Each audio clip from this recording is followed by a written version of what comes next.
another episode of the Tiger Highline Online. Our first story is about the first orchestra concert by Maddie and Lisa. There was an orchestra concert at Cedar Falls High School, October 9th at 7:30 in the auditorium. It was a fun concert. I really enjoyed it. The students really played very musically.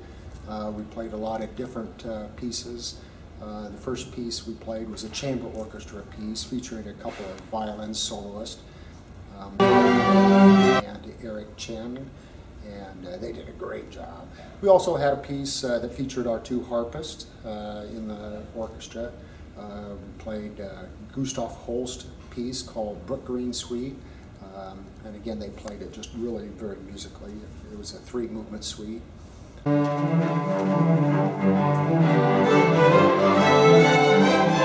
Orchestra members talk about how the concert went. I'm Nick Hoofnagel. I'm a sophomore in the orchestra. I play the bass. The concert, we worked really hard. I do think it could have gone better though. The songs we picked, a lot of them were really challenging, a lot more fun to listen to than to play if you ask me. But I think everybody really worked hard, and I think it shows in the concert itself. I thought the concert went pretty well. We did pretty good. Practices usually go pretty well, and we did better than I thought we would. So it was a great start to the year for the orchestra. This is Lisa Morales reporting for the Tiger Highline Online.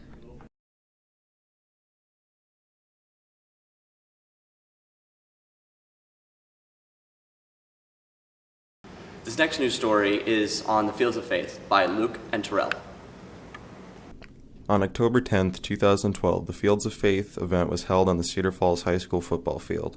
Fields of Faith is an event that happens all across the United States. And it's run by a Fellowship of Christian Athletes, where it's a student-led event where students come together and just share their faith. It's not another adult event that adults talk at students. I think students get too much of that anyway in school and on the weekends, and so we wanted an event where kids can come and just share their heart, share their faith and truth to other students. Well, it's a great night to come out and get to know the people that feel the way you feel, whatever. And so for me personally, I think it's a great way to express my faith and to learn about other people's faith.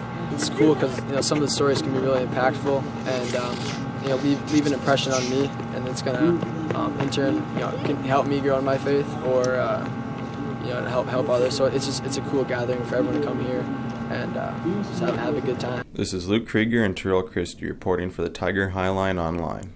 This next story is about the first ever Brown 50K in the Cedar Valley by Bowdy and Nick. Last Saturday at 8 in the morning, runners took off for a 50K. The run is ran by Scott Gall, owner of the Runner's Flat. Essentially in town, my wife and I are both from Midwest area. She's from here, but we lived in Colorado when we met and lived out there for a few years, in Wyoming too, and did a lot of trail running and mountain biking and just things, in the woods basically. And essentially what we wanted to do is bring an event to town where there are trails in town. There's a state park and nature reserve, a lot of stuff that is accessible to people, but not a lot of people know about or use it. So we wanted to kind of put that out in the spotlight a little bit for the community and give people in town that are interested in that stuff a chance to do it right in their backyard. The race starts at Gateway, follows the trails to George Wythe, to Green Hill, Hartman Reserve, Pfeiffer Park, Washington Park, then back to Gateway Park. We put out 1,100 flags, and I'm getting ready to go get 100 more and make sure stuff's, the goal is to try to not, have people get confused at all with all this stuff. There was about 55 that had signed up for it now. At the start, I don't know. I'm sure some of them slept in when they woke up and saw the weather and went back to bed or something. But we essentially had about 55 signed up for that. Almost 20 signed up for the 25K. Let's roll through. We're going to try to go now. One of Cedar Falls High School's very own teachers, Mr. Brown, ran the 50K. It was crazy, raining and muddy and just crazy, extra challenging. Try to run everything that is not uphill or too dangerous of a downhill. I like a good challenge. I ended up 7th, which was okay. There wasn't, with the conditions and the weather, I was happy with that. Mr. Brown's final time was 4 hours and 51 minutes. This has been Nick Hall and Michael Bowden reporting for the Tiger Highline Online. This next news story is about the increasing amount of students eating fast food. Brought to you by Ahmed, Alyssa, and Richie. When you walk into the Cedar Falls High School cafeteria, it might not look as full as it used to. And if you ask the students about the food, the response is usually the same. Because our school food sucks. It sucks. I don't like it. Because I completely hate the lack of food they have there. So where do our students go as a result of the new menu? They spend their money at fast food restaurants like McDonald's, Subway, and the Pita Pit. So what is so bad about the school lunches anyway? You only get one ketchup. Yeah, Michelle Obama. You only get one ketchup. There's just about like 2 good lunches. That's like corn dogs. We only get one ketchup for corn dogs. So it's not even enjoyable. They're bland. Yeah, they're bland. I am a swimmer. I eat, and I need food, and they give me nothing. And I don't want to have to spend extra money just to buy little things that don't fill me up. Some students may not know this, but federal law has set strict guidelines about what schools can feed to their students. So there isn't much the school can do about it. So even though many students leave the school for lunch, school lunches aren't going to change anytime soon. This is Richie, Ahmed, and Alyssa reporting for the Cedar Falls Tiger Highline Online. This next story is about a remix artist, Michael Jeni, here at Cedar Falls High School. Brought to you by Ken. Michael, Big Body Robbie. My passion is to make music, produce, make beats, something that I've done since I was 13 years old. It's just really fun to do. I've made about 100 tracks for my personal friends and for personal use. They've gone on my mixtapes and generated a lot of good views. I first found out about the software FL Studios online. I downloaded it and played with it for a while, and then I actually got really good at it. So ever since then I've been just kept producing beats and stuff. So I mean it is fun, yeah, but it takes a lot of time. Some of the beats I've made are just remakes from popular artists like Chris Brown, Drake, Lil Wayne, even Justin Bieber. Then the rest is just some I've made up just on the spot or piano melodies I like. Over a 2 to 3 year span, I spent about $1,000 on the hardware that I use, from my iPod, computer, to my beatmaker piano thing.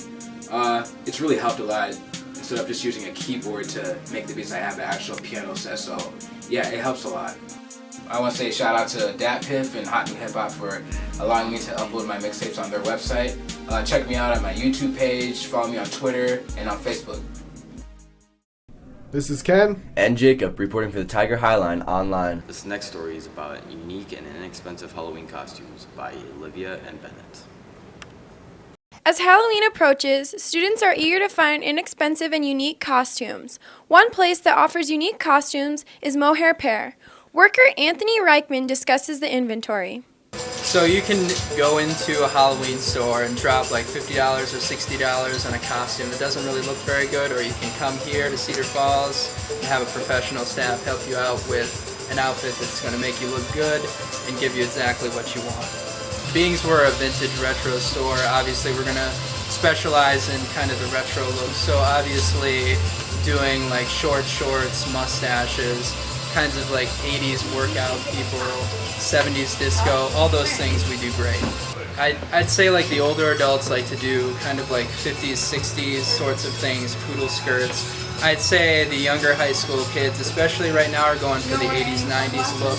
So we get some Saved by the Bell people, we get some, like I said, 80s with metallic leggings, neon, all kinds of stuff like that. And yeah, we like to work the wigs into it too, afros, bright color wigs.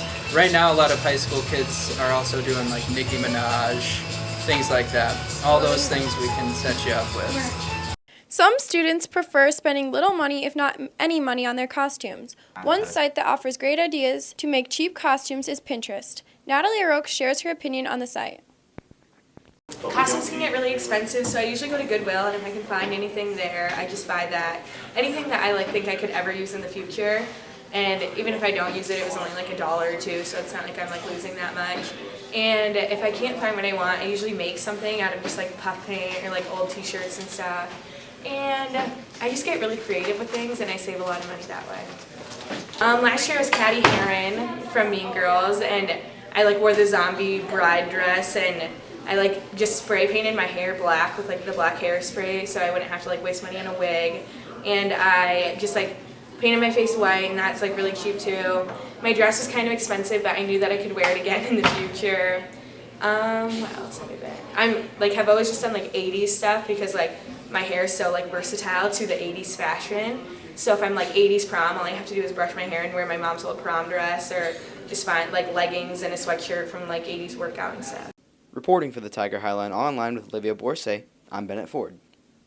Thanks for watching another episode of the Tiger Highline Online. Brought to you by the Cedar Falls High School Broadcast Journalism class. See you next time.